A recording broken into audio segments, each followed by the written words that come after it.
Hey, what's going on, Nick? How's it going? Happy New Year. Yes, it did say 1, 2. I just had to make sure all of a sudden I wasn't recording a lesson for you. And you walk in halfway through would be quite hilarious.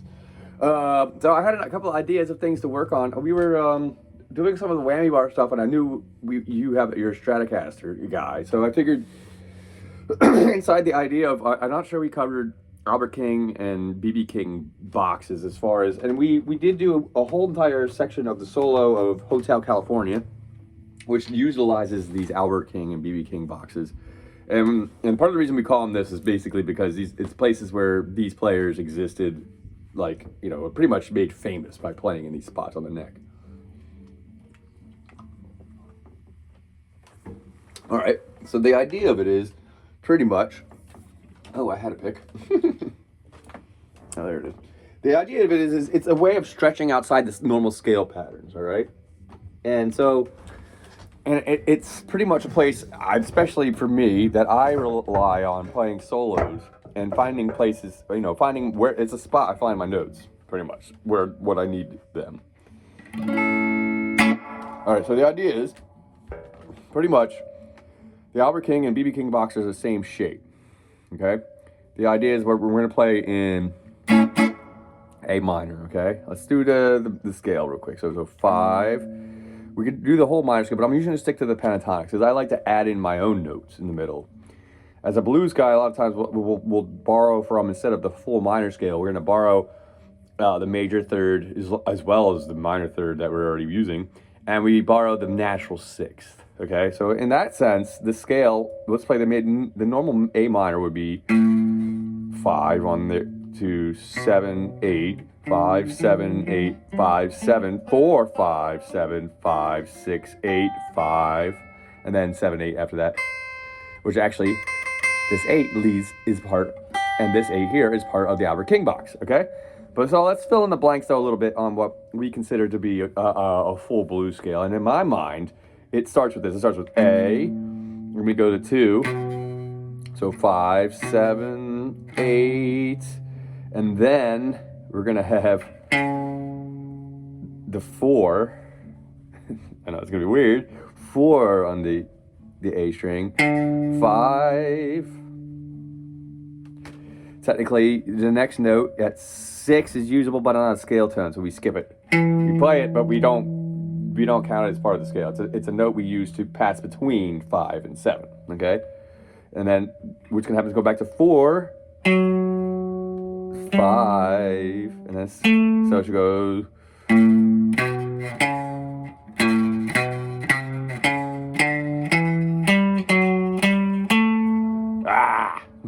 It's a little weird. So 5, 7, 4 on the A string, 5, 7, 4, 5, 7, and then we go 4, 5, 6, 7, 5, 7, 8, 5. Okay, then 7, 8. Okay, now this is getting into the Albert King box, okay? So what happens is, when I kind of explain this, the best way is you take this note. This is a note we're really looking for, but we're looking for notes to go accompany it, all right? So we're looking for this note on the B string, okay? And that's on the 10th fret. On the 10th fret, we have behind the A, on the 10th fret, on the 8th fret, which is part of the scale pattern down here, is G, okay? And we got C on 8 of the high E string, and then there's a D here, C, D, A, G. And then there's an E down here on the 9 of the G string, okay? So then this little box, it starts with the A, but it's really 9 on the G string, 8 and 10 on the B string, and 8 and 10 on the E string, okay? That is the Albert King box, okay? Famous for licks like this.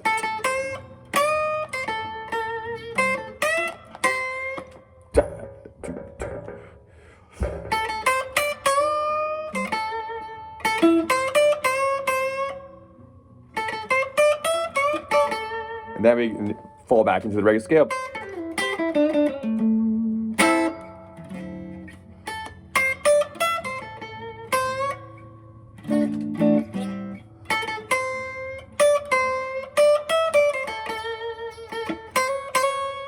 there comes that little major third, which was on the 6th fret, and I also had a 4th fret. Okay, so now that's the idea of the Albert King box. The idea is that you pretty much are going to use this as a way of stretching and out up the minor pentatonic box.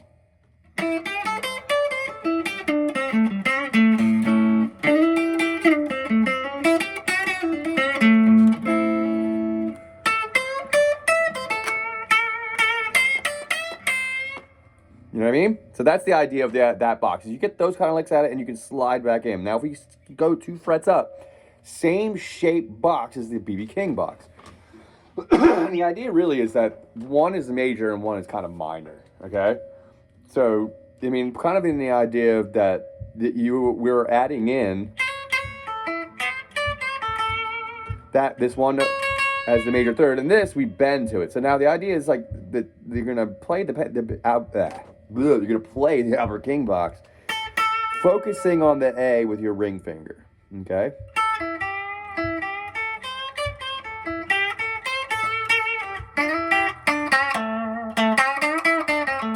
All right. So now the idea is that it's on the ring finger. Okay. Now when you slide to the B.B. King box, the pointer finger is going to be the A.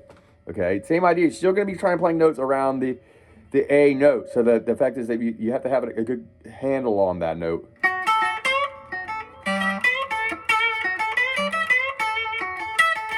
All right, so that's the B.B. King box. And same exact shape. Well, notice I'm bending pretty much in every one of these notes, except for A. Once I get to A, we sing, okay? And then any time the chords change, we can sing the note of the chord that comes next. So let's say in the key of A, excuse me, D would be the next chord, okay? So let's play, I'm gonna go. Then comes the D chord.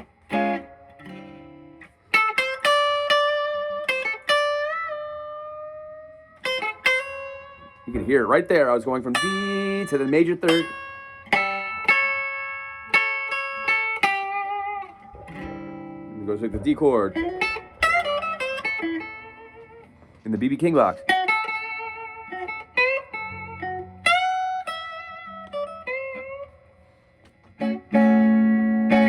Back to that back.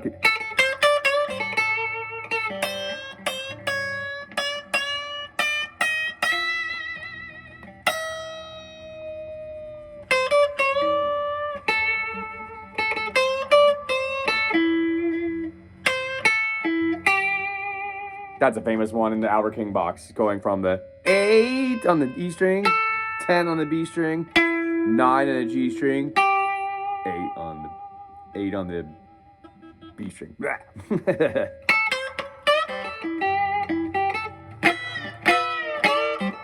And that's what we call a train wreck bend. Is you bend one note up and then you grab the other string and then you can bend and hit both strings.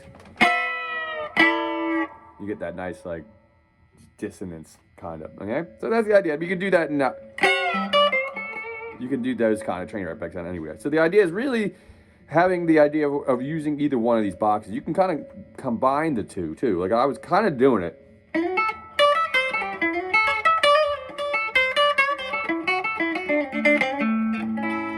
Okay, so you see, you could blend them all together. It's all great places just because the licks, especially for B.B. King and Albert King, are right in there. And I say that about these two is because when anyone is playing in these two boxes and using these kinds of phrasing, it lends itself to sounding like them. So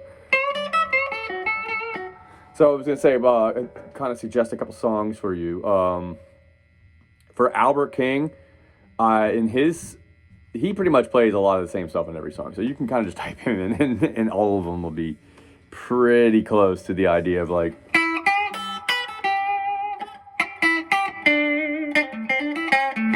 You know what I mean? Like.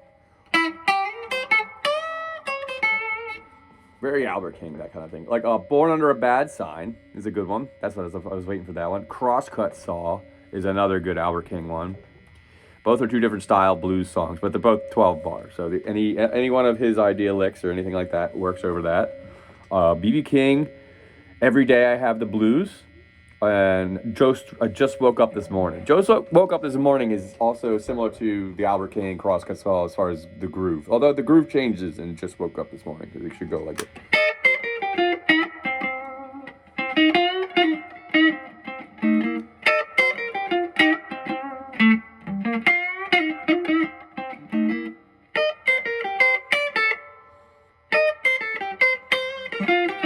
The idea of this though is that I'm trying to actually, we were doing a lot of this in A, and I was giving you the frets for that. So, but the idea is if any of these songs find the scale pattern, so that was in C. So let's go over the C pattern. Actually, I'll just do the pentatonic. So it'll start on 8 to 11, 8, 10, 8, 10, 8, 10, 8, 11, 8. And so when you get to the Albert King box in that key, you can see. Or it would be 11 and 13 for both the E and the B, and then you got the 12th fret for the little, And then obviously 2 frets up is the same exact shape, but also the B, the major.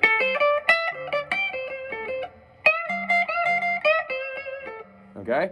So anytime you do the key, you can stretch any key and find that box for any key. It's not just in A, it's in every key, okay? Because every single thing stretches outside of its own pattern. Because every pattern's the same, remember? All right, so yeah, work on those kind of things. We're trying to get you into a little bit more bluesy stuff because you're already a Strat guy. I was trying to see, there's another technique that popped in my head that would be kind of cool if you wanted to try and figure out is the way of, and then only a Strat really does this, although you can get any guitar to do this. Because our blade switches right here is so accessible, you can use it to accent your notes. So I was just going to cover this as the last thing. I like to do this, and you don't have to do this, but a lot of people do this, or no, take that. I don't know if a lot of people do this.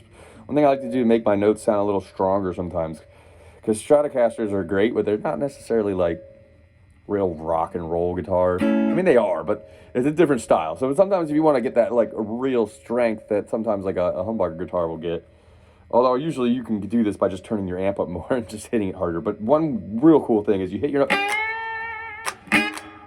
note, all right? So as you bend your notes up, you pick while on the neck pickup. But as you sustain your note, right after you hit it, you flick it. You switch down to the bridge pickup, which is a much more piercing sound. So that note that was started out kind of mellow gets much more intense partway through. Like, I'm just trying to make an example. It's hard in here sort of without gain, and I don't really want to get that loud. So let's see if I can maybe...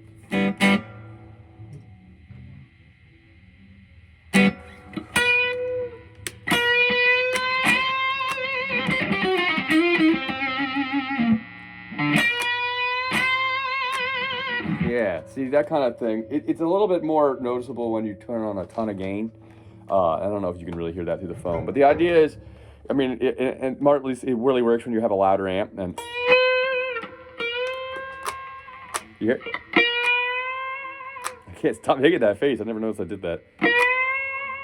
Yeah, that's just a cool little thing to work with. These are tricks I like to try to show you because you have the same guitar as me. And not a lot of the students I have do. So I'm gonna show you some of these little tricks, but yeah, like just for more expressiveness, And you can do vice versa. You can go from the,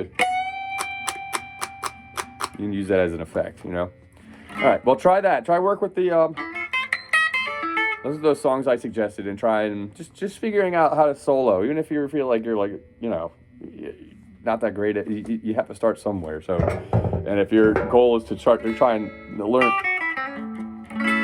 a lot of this kind of like these trickeries on the Stratocaster, definitely the usefulness of your boxes really, really, really help open you up, okay? All right, bud, I'll see you next time. Have a good one.